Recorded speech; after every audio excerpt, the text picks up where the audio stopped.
নারী উদ্যান নাচ কাকে বলে তা দেখতে হলে তো আসতে হতো আমার দিদির বিয়ের সময়। 5 দিন বিয়েবাড়ির অনুষ্ঠানের মধ্যে সব থেকে এনজয়েবল পার্ট যদি কিছু থেকে থাকে তাহলে এই সঙ্গীত।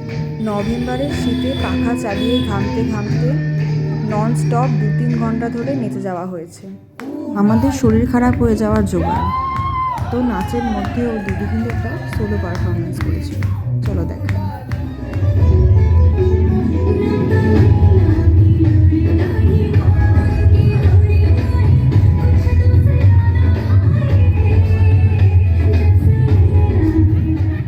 এইবার আসি সেই দিনকের একটা গোল্ডেন মোমেন্টে। কিছুটা জোর জবরদস্তি করেই হোক না কেন, কনে আর কনের মা বাবা একসাথে নাচল, খুব সুন্দর লাগছিল। পরে ছোট থেকে বড়রা কোনো বয়সী বাদ মানেনি, এই হুল্লোড়ের জোয়ারে সবাই একেবারে মন খুলে নেচেছে। Video like, share and subscribe করে দিন। দেখা হচ্ছে পরের বার।